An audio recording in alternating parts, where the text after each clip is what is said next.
Hi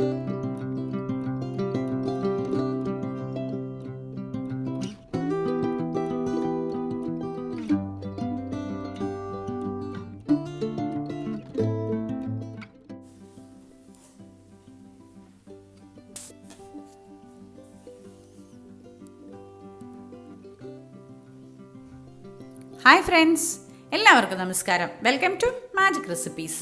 അപ്പോൾ എല്ലാവരും സുഖമായിരിക്കുന്നു എന്ന് വിശ്വസിക്കട്ടെ. പിന്നെ നമ്മൾ ഇന്നിവിടെ ഉണ്ടാക്കാൻ പോകുന്നത് ഒരു ഇൻഡോ ചൈനീസ് ഡ്രാഗൺ ചിക്കനാണ്. അതിന് വേണ്ടിയിട്ട് ഒരു 350 ഗ്രാമോളം ബ്രസ്റ്റ് പീസ് നോക്കിയിട്ട് എല്ലില്ലാത്ത കഷ്ണമാണ് ഞാൻ വാങ്ങിയിരിക്കുന്നത്. അതിന് വേണ്ടുന്ന ഇൻഗ്രീഡിയൻസ് എന്തൊക്കെയാണെന്ന് നമുക്ക് നോക്കാം. സവാള 2 എണ്ണം, ഒരു ക്യാപ്സിക്കം, ചില്ലി പേസ്റ്റ് ഞാൻ വീട്ടിലുണ്ടാക്കിയതാണ്. ഇതിൻ്റെ വീഡിയോ ഒരിക്കലും ഞാൻ ചെയ്യാം. കാഷ്യൂ നട്ട്, വെളുത്തുള്ളി, വറ്റൽമുളക്, ടൊമാറ്റോ കെച്ചപ്പ്, കോൺഫ്ലോർ, കുരുമുളക് പൊടി, ഒരു മുട്ട, പിന്നെ dark soya sauce, spring onion. ഇവിടെ സ്പ്രിംഗ് ഒനിയൻ ഞാൻ വീട്ടിലുണ്ടാക്കിയതാണ് കേട്ടോ. ഇത് സവാള വാങ്ങുമ്പോൾ ഇങ്ങനെ മുളച്ച സവാള ഉണ്ടെങ്കിൽ നമ്മളത് ഒരിത്തിരി വെള്ളത്തിൽ ഇറക്കി ഇതുപോലെ ഒരു കപ്പിലെടുത്ത് വെക്കുകയാണെങ്കിൽ നമുക്ക് ആവശ്യത്തിന് അതിൽ നിന്ന് മുറിച്ചെടുക്കാം. അല്ലെങ്കിൽ ചെറിയൊരു ചെടിച്ചട്ടിയോ മറ്റോ ആണെങ്കിലും നമുക്കിതുപോലെ വെച്ച് ഉണ്ടാക്കാം. എപ്പോഴും നമ്മൾ സ്പ്രിംഗ് ഒനിയൻ വാങ്ങിക്കുമ്പം ഒരു കെട്ട് വാങ്ങിച്ചാലും ആവശ്യത്തിനെടുത്ത് ബാക്കി വേസ്റ്റ് ആവുകയാണ് പതിവ്. ഇങ്ങനെ ചെയ്യുമ്പോൾ നമുക്ക് ആവശ്യത്തിന് വീട്ടിൽ നിന്ന് തന്നെ എടുക്കാം. ആദ്യം തന്നെ ചിക്കൻ നമുക്കൊന്ന് സ്ലൈസായിട്ട് കട്ട് ചെയ്തെടുക്കാം. കണ്ടോ, ഇതുപോലെ ചിക്കൻ കട്ട് ചെയ്തെടുത്തു. ഇനി ഇതിലേക്ക് ഉപ്പ് ചേർത്ത് കൊടുക്കാം.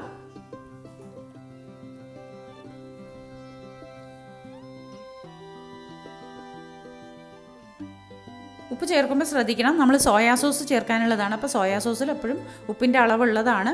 അതുകൊണ്ട് ഉപ്പ് വളരെ കുറവേ ചേർക്കാൻ പാടുള്ളൂ. ഒരു ടേബിൾ സ്പൂൺ സോയാ സോസ് ഒഴിച്ചു കൊടുക്കുക. കുരുമുളക് പൊടി ഒരു 1/4 ടീസ്പൂണോളം ഇട്ട് കൊടുക്കുക.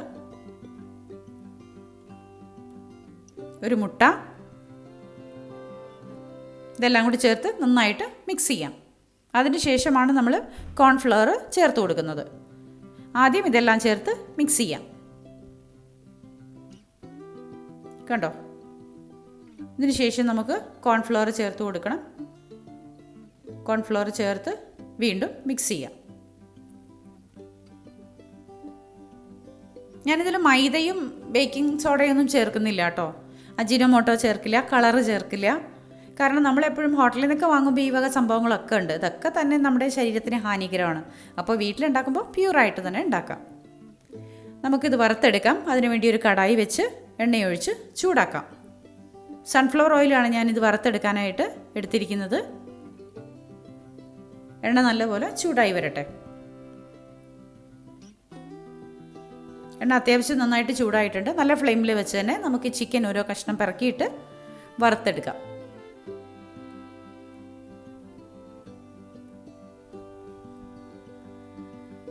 കൈവച്ച് തന്നെ പിറക്കിയിട്ട് കൊടുക്കാം. കാരണം ഫോർക്കൊക്കെ ഉപയോഗിച്ച് പിറക്കിയിടുമ്പോൾ നമ്മൾക്ക് അത്ര ഇതിൽ ക്ലിയർ ആയിട്ട് കിട്ടുന്നില്ല. അപ്പോൾ അതുകൊണ്ട് കൈവച്ച് തന്നെ നമുക്കിത് പിറക്കിയിട്ട് കൊടുക്കാം. ഇത് കുറച്ച് അധികം ഉള്ളത് കൊണ്ട് തന്നെ 2 പോർഷനായിട്ട് വറുത്തെടുക്കാം. നല്ല ഫ്ലെയിമിൽ വെച്ച് തന്നെ നന്നായിട്ട് വറുത്തെടുക്കാം. ഒരു തവി വെച്ച് ഇളക്കി കൊടുക്കുക. ഫ്ലെയിം കുറയ്ക്കണ്ട കേട്ടോ. ഒരു 5-10 മിനിറ്റിൻ്റെ വേവ് ഉണ്ട് ഇതിൽ. നല്ലപോലെ വറുത്ത് കോരാം. കണ്ടോ, പാകമായിട്ടുണ്ട്. ഇത് കളർ ചേർക്കാത്ത കൊണ്ടാണ് കേട്ടോ ഇങ്ങനെ ഇരിക്കുന്നത്. കളർ ചേർത്തിരുന്നെങ്കിൽ റെഡ് കളർ ആയേനെ. കളർ ചേർക്കണ്ടെന്ന് വെച്ചിട്ട് തന്നെയാണ് നമ്മൾ വീട്ടിലുണ്ടാക്കുന്നതല്ലേ.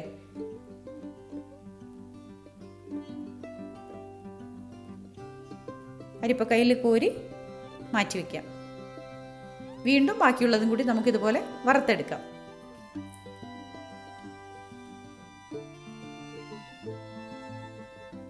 നമ്മൾ ഹോട്ടലിൽ നിന്നൊക്കെ ഇതൊക്കെ കഴിക്കുന്ന സമയത്ത് എങ്ങനെയും ഒരു കളറൊക്കെ ഉണ്ടാവും ഇതിൽ. അപ്പോൾ നമുക്കറിയാം അതിൽ കളർ ചേർന്നിട്ടുണ്ട് എന്നുള്ളത്. നമുക്ക് ശരീരത്തിന് ഹാനികരമാണ് എങ്കിൽ കൂടിയും നമ്മളത് കഴിക്കും. പക്ഷേ അതിൻ്റെയൊക്കെ ടേസ്റ്റിലും ആ ഒരു ഭംഗിയിലും നമുക്കിത് കിട്ടുന്നുണ്ടെങ്കിൽ, വീട്ടിലുണ്ടാക്കാൻ പറ്റുന്നുണ്ടെങ്കിൽ പിന്നെ അത്തരം കാര്യങ്ങളൊക്കെ ഒഴിവാക്കാമല്ലോ. അജിനോമോട്ടോ ഒഴിവാക്കാം, മൈദ ഒഴിവാക്കാം, കളർ ഒഴിവാക്കാം, ബേക്കിംഗ് സോഡ ഇതൊക്കെ ഒഴിവാക്കാം. അല്ലാതെ തന്നെ നമുക്ക് കോൺഫ്ലവർ ചേർത്ത് മുട്ടയും ചേർത്ത് നമുക്ക് ഇതുപോലെ മിക്സ് ചെയ്ത് വറുത്ത് കോരാവുന്നതാണ്. ഇതെല്ലാം വറുത്ത് കോരി നമുക്ക് മാറ്റി വയ്ക്കാം. ഇനി ഇതിൻ്റെ സോസ് എല്ലാം ചേർത്തിട്ട് നമുക്ക് സവാളയും ക്യാപ്സിക്കവും ഒക്കെ ഒന്ന് വഴറ്റിയെടുക്കേണ്ടതുണ്ട്. അതിന് വേണ്ടിയിട്ട് മറ്റൊരു കടായി വയ്ക്കാം. നല്ല പോലെ ചൂടാവട്ടെ. അതിലേക്ക് 2 ടേബിൾ സ്പൂണോളം ഓയിൽ ഒഴിച്ചു കൊടുക്കാം.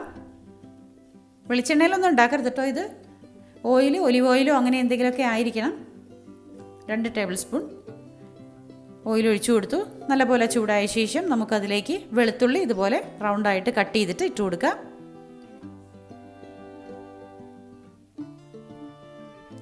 അതിൻ്റെ കൂടെ തന്നെ കാഷ്യൂ നട്ട്സ് ഇട്ട് കൊടുക്കാം. കശുവണ്ടി ഇട്ട് കൊടുക്കാം. മുഴുവനായിട്ട് തന്നെ, പൊടിക്കുകയൊന്നും വേണ്ട. വറ്റൽമുളക്,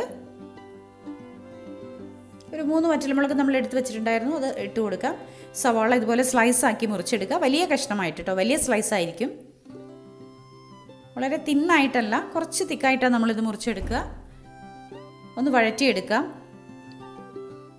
ജസ്റ്റ് ഒന്ന് അതിൻ്റെ പച്ചമണം മാറി കിട്ടിയാൽ മതി, വാടി കിട്ടിയാൽ മതി. കൂടെ ക്യാപ്സിക്കം ചേർത്ത് കൊടുക്കാം. ഇവിടെ എനിക്കൊരു യെല്ലോ കളർന്ന ക്യാപ്സിക്കമാണ് കിട്ടിയത്. പച്ച ക്യാപ്സിക്കമാണെങ്കിൽ കുറച്ചുകൂടെ കാണാൻ ഭംഗിയുണ്ടാവുമായിരുന്നു. യെല്ലോ ക്യാപ്സിക്കമാണ് എനിക്ക് കിട്ടിയത്. യെല്ലോയും ഓറഞ്ചും കൂടി ചേർന്നൊരു കളറ്. എല്ലാം നന്നായിട്ട് വഴറ്റാം. നല്ല ഫ്ലെയിമിൽ തന്നെ വഴറ്റണം കേട്ടോ, തീ കുറയ്ക്കരുതേ. അതിനുശേഷം നമുക്ക് ആ ചില്ലി പേസ്റ്റ് ഇട്ട് കൊടുക്കാം. 1/2 ടീസ്പൂണോളം ചില്ലി പേസ്റ്റ് നല്ല പോലെ നമ്മൾ ഒരു ഗ്ലാസ് വെള്ളത്തിൽ തിളപ്പിച്ച് ഊറ്റിയ ശേഷം മിക്സിയിൽ അരച്ചെടുക്കുന്നതാണ്. അതിൻ്റെ കൂടെ വിനാഗിരിയും ചേർത്ത് കൊടുക്കും. കൂടെ 1 ടീസ്പൂണോളം soya sauce, 2 table spoon tomato ketchup ഇതെല്ലാം ചേർത്ത് കൊടുക്കുക. എല്ലാം കൂടി ചേർത്ത് നന്നായിട്ട് മിക്സ് ചെയ്യാം.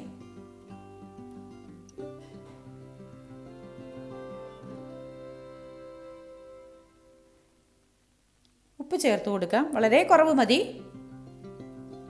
ലേശം ചെറു ചൂടുള്ള വെള്ളം ഒഴിച്ചു കൊടുക്കാം. ഒരു 1/4 കപ്പോളം മതിയാകും വെള്ളം. വെള്ളം നന്നായിട്ടൊന്ന് തിളച്ച് വരട്ടെ ഇതിൻ്റെ കൂടെ കിടന്നിട്ട്.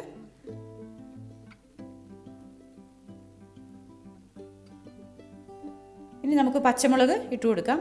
എരിവില്ലാത്ത പച്ചമുളകാണ് കേട്ടോ, അധികം എരിവൊന്നുമില്ല, ജസ്റ്റ് ഒരു ഭംഗിക്ക് ഇടുന്നതാണ്. വീണ്ടും നന്നായിട്ട് മിക്സ് ചെയ്ത് കൊടുക്കുക. ശേഷം നമ്മളിവിടെ പൊരിച്ചു കോരി വെച്ചിരിക്കുന്ന ചിക്കൻ്റെ പീസുകൾ ഒന്നായിട്ട് ഇട്ട് കൊടുക്കാം. നല്ലപോലെ മിക്സ് ചെയ്ത് ചേർക്കാം. നല്ല ഫ്ലെയിമിൽ തന്നെ ഇരിക്കണേ, ഫ്ലെയിം ഒട്ടും കുറയ്ക്കരുത്. നല്ലപോലെ മിക്സ് ചെയ്യാം. ഒരു 2 മിനിറ്റ് നേരം നല്ല ഫ്ലെയിമിലിട്ടിട്ട് നന്നായി മിക്സ് ചെയ്ത് ചേർക്കാം. ഇനി നമുക്കിതിലേക്ക് സ്പ്രിംഗ് ഒനിയൻ ഇട്ട് കൊടുക്കാം. ഞാനിത് നേരത്തെ കട്ട് ചെയ്തിട്ടുണ്ടായി, അതുകൊണ്ടാണ് ചെറിയ അളവിൽ വളർന്നു വന്നത്. സ്പ്രിംഗ് ഒനിയനും ചേർത്ത് നന്നായി ഒന്ന് മിക്സ് ചെയ്യാം. ഇനി നമുക്ക് അടുപ്പ് ഓഫ് ചെയ്തേക്കാം. കണ്ടോ, വളരെ ടേസ്റ്റിയാണ്. നമ്മൾ ഹോട്ടലിൽ നിന്നൊക്കെ വാങ്ങി കഴിക്കുന്ന അതുപോലെ തന്നെ അതേ ടേസ്റ്റിൽ നമുക്ക് വീട്ടിലുണ്ടാക്കാം. കുറച്ച് കാര്യങ്ങളൊക്കെ നമുക്ക് അവോയ്ഡ് ചെയ്യാം. നേരത്തെ ഞാൻ പറഞ്ഞു വെച്ച പോലെ നമുക്ക് ഹാനികരമാകുന്ന, കുട്ടികൾക്ക് കൊടുക്കുമ്പോൾ അത് കുറച്ച് ബുദ്ധിമുട്ടാണല്ലോ. ജിനോമോട്ടൊക്കെ ഭയങ്കരമായിട്ട് നമുക്ക് ബുദ്ധിമുട്ടുണ്ടാക്കുന്ന സംഭവം തന്നെയാണ്. അപ്പോൾ അതുകൊണ്ട് അതൊക്കെ ഒന്ന് ഒഴിവാക്കിക്കൊണ്ട് ഉണ്ടാക്കുകയാണെങ്കിൽ വളരെ ടേസ്റ്റി ആയിട്ട് നമുക്ക് ഉപയോഗിക്കാം. അപ്പോൾ എല്ലാവർക്കും ഇഷ്ടപ്പെട്ടെന്ന് കരുതുന്നു. ഇഷ്ടപ്പെട്ടാൽ ലൈക്കും ഷെയറും കമൻറ്റും തരാൻ മറക്കരുത്. സബ്സ്ക്രൈബ് ചെയ്യാത്തവർ സബ്സ്ക്രൈബ് ചെയ്യണം. ഇതിൻ്റെ കറക്റ്റായ ഇൻഗ്രീഡിയൻസ് ഞാൻ ഡിസ്ക്രിപ്ഷൻ ബോക്സിൽ കൊടുത്തിട്ടുണ്ട്. അപ്പോൾ സംശയം തോന്നില്ല, ഒന്നുകൂടെ നോക്കിയിട്ട് ഉണ്ടാക്കുക കേട്ടോ. അപ്പോൾ നമ്മുടെ ചാനലിൻ്റെ കൂടെയുള്ള എല്ലാവർക്കും ഒരുപാട് സ്നേഹത്തോടെ താങ്ക് യു വെരി മച്ച്.